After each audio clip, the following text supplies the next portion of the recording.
Jesus never trained leaders, but developed disciples. He developed servants. Jesus said, go and make followers, not leaders. If your way of making disciples is complicated, you might be the very reason why Jesus Christ didn't come back yet.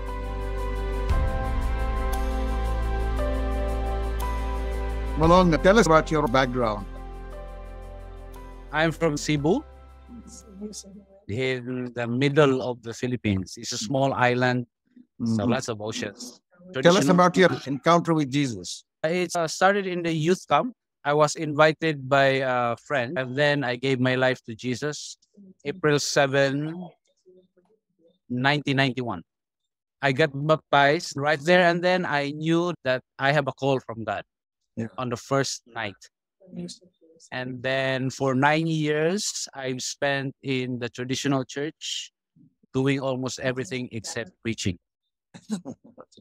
Doing the puppet show, Sunday school, a janitor, worship leading, playing guitar, piano, keyboard, drums, living inside the church building. I transferred there from the house. And that was 9 years. And then another 9 years doing house church meeting. No, before that, you were a youth pastor. Yes. I was a youth pastor, worship director, music director. Then became an assistant pastor. And then I pastored my own church at the house for a year. I have to find a building and money to buy this and that. My journey from traditional church to house church came from the desire of not satisfied of what you are doing and somehow you cannot do it. So I asked God, I said, Lord, I know that you've called me, but you have to tell me if I'm going to do traditional church or cell church. So I cried out to God because I'm so tired. I read my Bible that night and my eyes was stuck on the word house and homes. Every time in the gospel, house and homes, the church that meets in the house, from house to house, when Jesus was in the house, when the disciples and Jesus was in the house, he explained. I said, wait a minute, they turned the world upside down from house to house only. And they filled the whole Asia in 2 years because of this house stuff. So I didn't see a cell church or a cell group. All I found is house. And so I said, wait a minute, why no one is doing this, Because a house church in the Philippines is just stage one of a traditional church. It's not a real church. If you start a church here, you have to start in your house. It wasn't respected as a real church.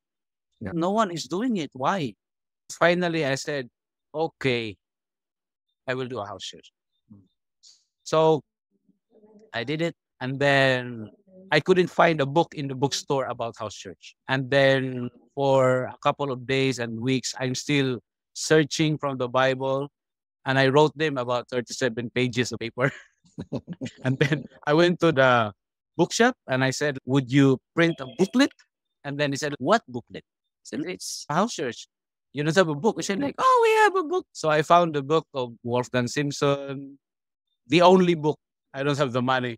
So next day, I found the money, and then I read, and then I found other books. I said, oh, there's many of them. Yeah. And so I said to the church in the house of my parents, from this time on, we will do house church. And they would say, we will not grow. Because I thought it's only one house church. Then I said, why not make it 2 or 3 or 4? All the Bible studies that we have, we'll make it into a house church. We'll declare it like, this is church in the house. So we set up a church service in every house. There's no more Bible studies. Every house, every Bible study on Wednesdays, Thursdays, Fridays, 9 o'clock in the morning or afternoon, we say, this is church in the house.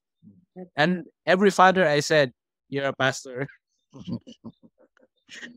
Most said, really? I said, yeah. Most didn't go to church anymore. They said, no, you start pastoring your house now. Bring the sick people in and this and that. So for 1 year, we've started 13 house churches.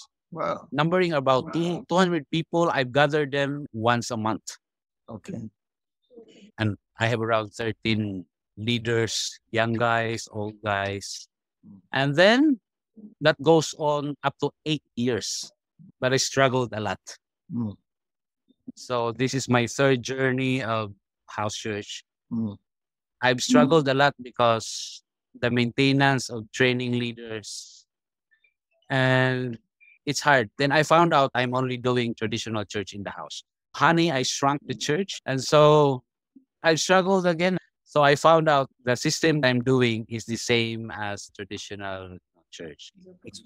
We have the pulpit, we have the song sheets, we have the chairs lining up, but it just feel comfortable because it's in the house anyway. So less money paying rents and bills. That is another 8 years of my journey. Mm. And then I stopped for a year. From 13 house churches for 8 years, we grew up to 37 house churches. It's fine. But then some stopped, some started, some stops, some started. So it goes from 37 to 35 to 20 to 25 again. It's hard to maintain. Uh. Finally, I said, this is not the kind of church that I wanted to see. I gave them away to my house church leaders. Two became traditional church. Mm. Until now. Mm. So I stopped with my wife, and then I think a year. And then after that, one night I couldn't sleep and said to God, okay, if I have to start again, then I have to start from the Great Commission. Which year was that? November 1999. Okay. I remember. I'm so afraid to face God and ask Him a question. Mm. I have to face myself. I have to see if I'm doing this right or not. First question is this. I'm not going to do traditional church anymore. I'm done with it. Mm. I'm not convinced. A disciple is one who makes disciple. I think I've read it in the book. And so I was like, okay, if a disciple is one who makes disciple, then the question is this. Am I a disciple? To really find out, I said to myself, I have to list names whom I thought I made into a disciple. I made about 30 names. Maybe this guy, this brother, this sister, this mother, this father. Then I went to them within the week just to find out. I said, I have one question for you. Who made you a disciple? Maybe you, because you are the one who baptizes me. Okay. Are you a disciple? Maybe because I go to church. I found out that a disciple is one who follows Christ. A Christian goes to church. And they're not sure if they are a disciple. They are so afraid to say yes. Here in my country, they're very afraid to say yes. You can use the word Christian, but the moment you use the word disciple, they have to make sure if they're following Jesus. At the end of the day, I couldn't find even one who can say, yes, you made me a disciple. I was so ashamed of myself. I know how to preach. Yes, I baptize people, fine. Yeah. What I mean is this. If God says, go and make disciples, there are people on this side that you will make them into a disciple, right? Yeah. And there are people on this side who made them a disciple. So in other words, it is intentional. In other words, everyone must know who made them a disciple. If not, you don't know your spiritual sons and daughters. They will be spiritual orphans roaming around churches. You don't know your spiritual children because you don't know if you made him a disciple, and he don't know who made him a disciple. So they must know each other. This is intentional and relational discipleship. I'll be writing a book about it. It's called Disciple Shift. It's intentional and relational discipleship. I said, I couldn't find even one. So I was so ashamed. I said, oh Lord, I am so ashamed. I know how to preach. I know how to sing. I know how to raise my hands. I know how to praise the Lord or do Sunday school, evangelism. But I didn't know how to make disciples. I couldn't find one person to say, you made me a disciple. I said, okay, Lord, I do not know how to make disciples. Second question is this. Should I train leaders? Because in the house churches for 8 years, I've trained leaders. And God simply said no, without an explanation. Later, I found out that Jesus never trained leaders, but developed disciples. He developed servants. Jesus said, go and make followers, not leaders. So I said, okay, I will not train leaders anymore. I said, because that's my struggle to maintain the house churches.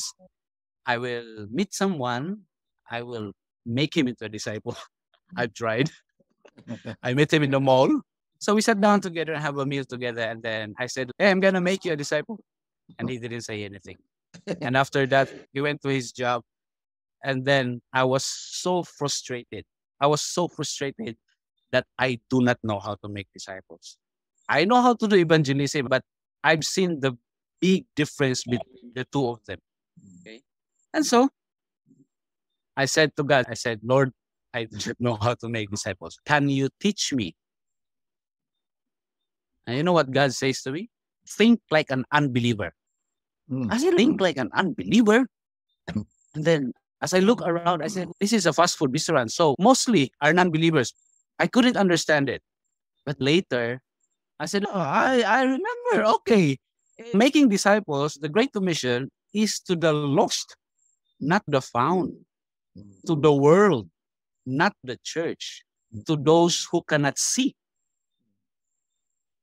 It is to those who are blind, not those who can see. And I said, think like an unbeliever, because when I share the gospel, normally we think like a believer. Our questions came from the way we are trained of how to share the gospel. The questions are prepared already, so as the answers are prepared already. We don't understand how the non-believers think. And so I said, okay, if the Great Commission is for the lost, what are we doing in the church trying to disciple them? You can see already, they are found already.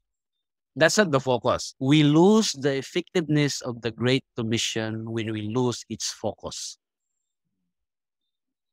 Most churches focus on the found, not the lost. And so I said, okay, the first person that I made disciple is Albert. When he was 17, he is the first person that I made into a disciple. And then after that, he made his friend a disciple, his classmate. But I got one problem, the baptism. I have not baptized them immediately. I do not know how. Normally in the traditional church, if you're a pastor, you don't baptize the person directly. You have to wait on a holy day, Sunday, or a holy baptism day. You don't baptize at 9 o'clock in the evening. And then for 3 months, I'm still thinking how to baptize. And so when I went to the Global House Church Summit in New Delhi, I met Uncle Victor in person. And then he asked, hey, Malong, what's up? Are you making disciples? I said, yeah. Have you baptized them? I said, not yet. And then he said, what's your problem? This is really a problem. Trying to seek out, not figure out. Many people wanted to figure out how to make disciples. If they can figure it out, then they will do it.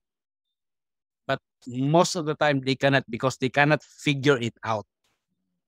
Figuring it out is not faith. Faith is doing one step at a time. And then on the second step, God will show you. On the third step, God will show you again. On the fourth step. If you're trying to figure out the whole thing, you cannot. That's why many wanted to start, but somehow they could not, because they wanted to figure it out first. They wanted to read books, write this and that. And then after that, still nothing happens. So finally I said, now that I know how to make a disciple, how to baptize them immediately. In the Philippines, the background is Roman Catholicism. So they have a background about Jesus' death, Jesus' love, Jesus' resurrection. So it's easy to make disciples. So here in my country, we have a record, okay? We have photos, we have videos, we have stories to tell you. Just go in my website.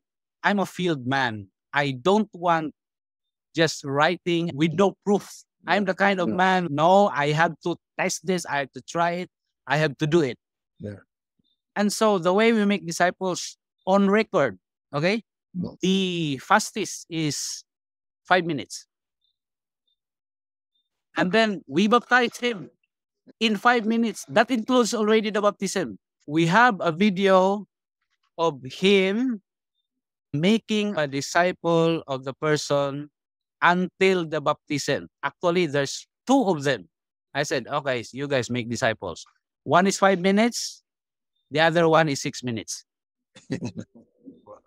Albert is the first generation. The second generation is his friend. And so I said, oh, we did it. Yeah. And so we have a record. We have videos, photos. If I made you a disciple, you're my first degree. Yeah. If you made your friend a disciple, that's the second degree. Then third, fourth. So it's about 14th generation on record that I can find in my documents. But we suspect we reach up to 16th generation. This is 2 Timothy 2:2 you're talking about. Paul saying to Timothy, he's discipling Timothy. Timothy disciples faithful men and those who can teach, and then they disciple the fourth generation. That's 2 Timothy 2:2 you're doing. Yeah. That's one of the principles of the making disciples, finding faithful men. Yeah. Faithful man is just simply a person who believes in you, trusts you, and likes you, and loves you, loves to be with you. That whenever you will say, hey, can you come over to my house and have coffee and let's do this, or go with me there. And you say, hey, no problem, I'm so excited. You believe in me, you like me, you are faithful, you will be easily taught. And he's a non-believer. He's a non-believer who believes in you because you have shown your light to him. It's easy to make disciples to those kind of people. Easy. You get friends, then find a person who believes in you and trusts you and likes you. Yeah. And then make a disciple. 5-6 minutes, the way you do it, directly baptize the person. He's a friend already anyway. We have reached out about a dozen locations during the typhoon time of 2013. We built houses, we gave food a lot, and then we make disciples. So about 12 locations, but then we stopped for a while. But at least I found out the way to make disciples. We stopped for a while and then focus now on the habitat, the community. Okay. Because I said, now what? A lot of people have made disciples, but what's going on? There's no habitat. So there's a community. And so we started focusing on the community as their habitat. So it's very important. They grow naturally, organically. So they are there. I'm doing a second community now. Next year, I will be starting the third community. Pacquiao is the first person that I made into a disciple. He is the one who is running or handling or fathering now the first community that we've started together. Yeah. Because for 10 years, I had to find out what is this community? We have a community in the Philippines, but it's local community, Filipino community. But no, I'm looking about kingdom community. What is this? What does it look like? So for 10 years, I have to find that out. So after 10 years, January 19, 4:40 in the morning, God woke me up. God said, I have to show you something. When I opened the door, I saw my yellow light, the light that is intended for outdoor. God said, the switch is broken. Sometimes it turns off, sometimes it turns on. God said to me, it's time to show your outdoor light. I said, outdoor light? What is that? Then I thought about starting Bible study or house church in the neighborhood. No. Molong, whenever I called you something, it's not about spreading your new kind of meeting. It's always about your new life.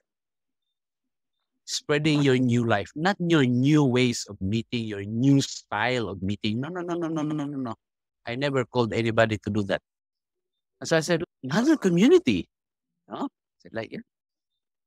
So I obeyed. So started my second one. It takes me 10 years for the first community. Hopefully, second community, maybe 5 years, I hope. Then 3 years at least. Okay. So I will try next year. We've stayed here for 1 year already. So maybe next year I can start. I'm in the second community now. Pacquiao is the one who is running with his wife, which is my sister. They are running the first community. But I'm quite happy seeing life together in the community. It's good. when you say dwelling together, everybody has to share of work. Somebody's doing carpentry, welding, refrigeration, Yeah. taking care of the children. And then there is a profit sharing. So we have orphans and widows among us, and we have some brothers and sisters in the community. Inside the community, we have some projects like raising chickens, eggs, fishes. We have birds also. We have plants to sell. We do different kind of things just to be self-sustainable. But we don't depend on them. We depend on God as the king, and we are his subjects, so he can provide for his people. We have different projects that earn money, and then we do profit sharing from 2 years old above. From the ones who washes the dishes, who planted the seeds, who clean the house of a widow, washes the clothes of the widow, from the one who cook also, the one who sells, the one who make products as well, the same amount. That's the idea there. The same amount of profit sharing. And then after that, they divide into 3. A share, save, spend. Share is for widows, orphans that we've helped. We have recorded photos in the first community.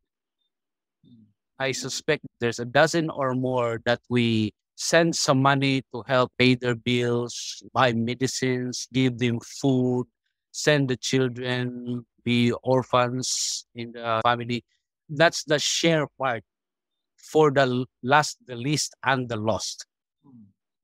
And then the save is for the reinvestment in the businesses in the community. After 2 months, they would receive 5% more. And then they will divide again that money. And then the spend is for personal needs, buying some shoes or t-shirts or whatever. That's how we handle the finances here. Malong, you don't have any formal church service, religious service, or Bible study classes. Yeah, I'm only a high school graduate. And then I've tried to enroll in a 4-year Bible school twice. And the chairman, who is an American, would not accept me. And then what I did is just sit on the window of the room while the teacher is teaching. And I was so happy because the subject is house church. I was so happy. I didn't try it after that, getting in. So I just read books and have some friends and learn from anybody. I registered my own church in 1991. Yeah. I was a bishop on the certificate of my sick registration because no one would accept me in the traditional church. Honestly, I've tried. And the first question is, what school did you graduate? I said none. And then the conversation stopped. So no one would accept me. So that 9-year house church experience, I've already registered in the sec, and I've given credentials to some leaders of mine. And then after 9 years, I've stopped. I didn't use it anymore until now. So now that we are doing community, we have no registration, no church names. No one calls me pastor. No meetings, programs, evangelism, just making disciples. Big difference, I found out.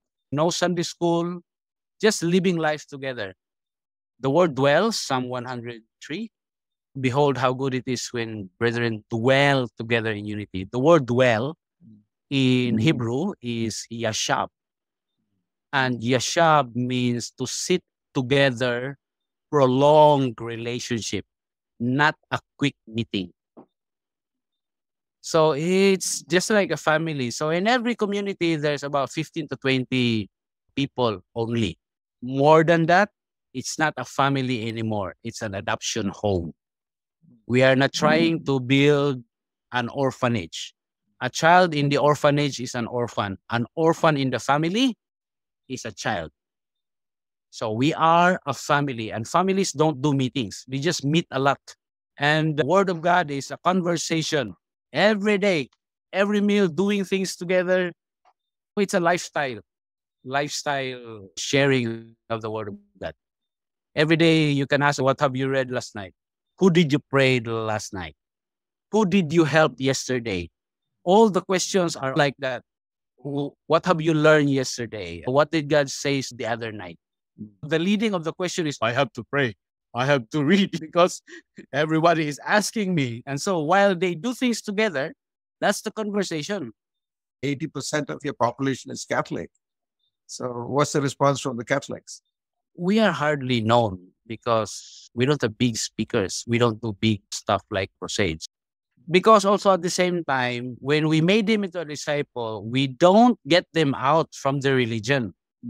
I say, hey, stay as a Mormon, stay as a Roman Catholic, but be a disciple of Jesus in the Roman Catholic Church, in the Mormon Church, in the Muslim faith. You are a disciple in your religion. Do not get out. Stay there, make disciples, but know that you have a family. We are your family. Okay? Tens of thousands of Filipino girls go to the countries as nurses, as domestics, lots of other things. Have you any contact with them or training them? That's the Muslim's job. That's his goal. He wants to send 100,000 of them. That's his goal. I've heard him say that. But no, hardly. Though we got friends outside in Singapore, Dubai, but not much. We are mainly making disciples to our friends who believe in us and trust us. So everybody is making disciples because only you can make your friend into a disciple. I cannot make them because he believes in you, he likes you, he trusts you, because you have shown your light to them. Later, I would explain how to make disciples because I like the word how, because we have been in many discipleship trainings and seminars. We've received CDs, books, sermons, teachings, materials, documents, whatever. At the end of the day, we still ask a question: how to make disciples? Where can I find people? How to find people? How to know? We don't make the person a disciple if we are not sure, at least 99.9%. But whenever we decide it's time to make him a disciple, it's always 100%. He would say yes. Because we know the sign. We know what to look for. As I would say, making disciples should be simple, quick, and fast to reach the growing population. If your way of making disciples is complicated, you might be the very reason why Jesus Christ didn't come back yet. Molong, you've been to many countries to train people. In your own country, you went to Manila once to train, where everybody was wearing tie and suit, and you were the only one in jeans and in t-shirt. I was there in Manila teaching for a whole day, about 200 people with the Taiwanese, Americans, Australians, Chinese, the pastors, and they're just wearing suit like a bishop. And I was just there wearing a short and a shoes and a shirt. You've been to Singapore and other places also to train. Also India, you've been to some places. Indonesia as well. Mainly, I wanted to help them start a community, but you can start a community without making disciples. This is a two-winged bird. One is making disciples, one is a community. The community is the habitat where they naturally grow. Without a habitat, without the community, it's hard to change their life. But if there's a community and you can have them 24/7, morning breakfast, coffee, tea, gardening, whatever, my goodness, you can change their life easily, organically, naturally, without problems. We don't do Bible study Wednesday night. We read and study our Bible anytime, any place. Along at the rate you're going, how soon do you think this kind of model will reach the ends of the earth? Because Jesus has to come soon. And so you have to finish the task of the Great Commission. It's funny, when God called me to start another community on January 19, at 4 o'clock in the morning, I said, Lord, if you want me to start another community, at least I have maybe 3, 4, 5, 6 person like Albert who I can give the community or handle the community. Yeah. And you know what God said to me? You only need one. Do you know why? Because one person like me has the caliber of handling 20 people. Just 20 is fine. But Albert also is 20 people. Because most people in the community are the last, the least, and the lost. Two kinds of people can stay in your community. First, it's the last, the least, and the lost. Those who are trying to be responsible, but somehow they could not. The second kind of person are the responsible, the one who get businesses or whatever jobs. But they want to lay their life down to help those other people. Because if they have their own house, their own money, their own business, but they don't want to lay their life down, why should I join with you? They don't want to lay their life down. So only those two kinds of people. And at least in every community, there's a spiritual mother and a father. There are orphans, widows, the last, the least, and the lost. And then there's a mom and dad who treats them as their spiritual children. And then the moment they will be responsible, send them out, kick them out. They cannot stay. Now you can pay your bills. Now you can pay your house. You can buy food for your children, help someone, orphans or widows. Yeah. Go and make disciples. Kick them out. I kicked myself out a year ago. I must get out and start the community. I am the one who has a call of God, so I will. So soon, God would say, hey, Albert, start another community. Train someone, whatever. Malong, what is the role of technology? Normally Facebook, Messenger, but we can still visit friends. So it is easier for us to just meet in a meal or meet with a coffee, or mostly I invited them to come to the community because I have developed a community which is quite like a park, lots of Christmas lights a whole year. So they love to stay in the community because they enjoy the background and the scenery. Malong, now you have 10 minutes to give a message on the Great Commission, what as a takeaway for people when they go from here. Aligning yourself to the King is putting yourself 50% closer to the call of God in your life. You might not know the call of God in your life. If you put yourself 50% closer to that calling, then you can easily hear God's voice because you put yourself in the right position.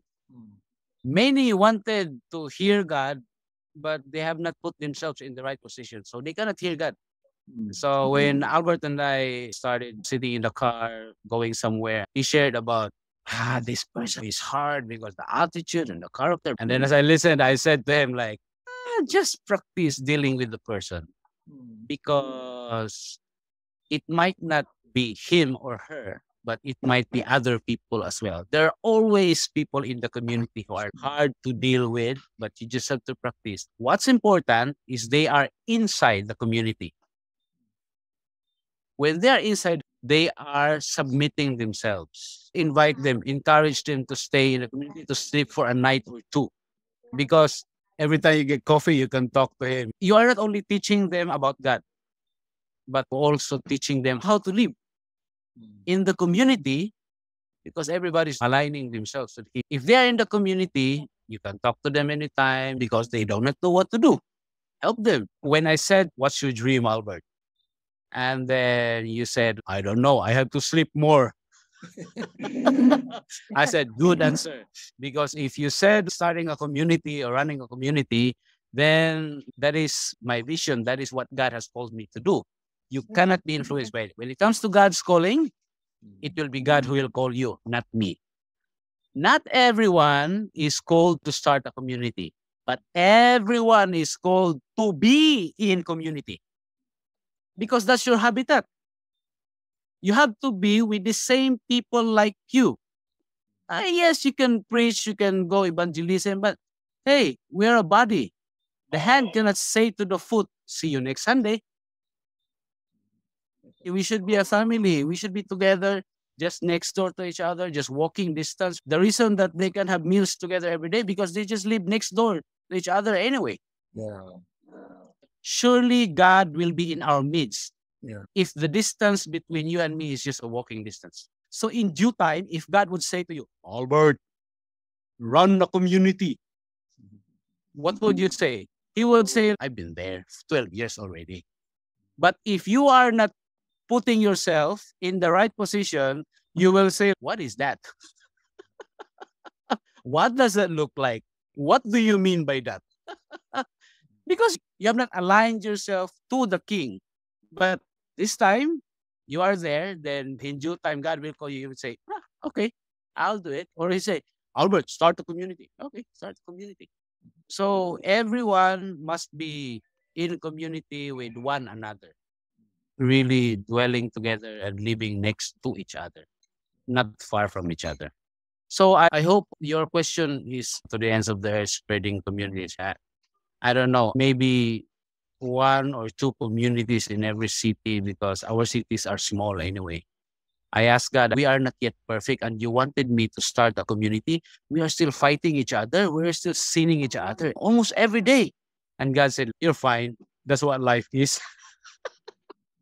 You know, you cannot love someone without hating him. When God says love one another, you hate one another. When God says forgive one another, you sin against each other. When God says be patient, you are impatient. When God said accept one another, you don't accept one another. That's the life of the community. Is it easy? No, it's hard, but it's good. Thank you, Malong.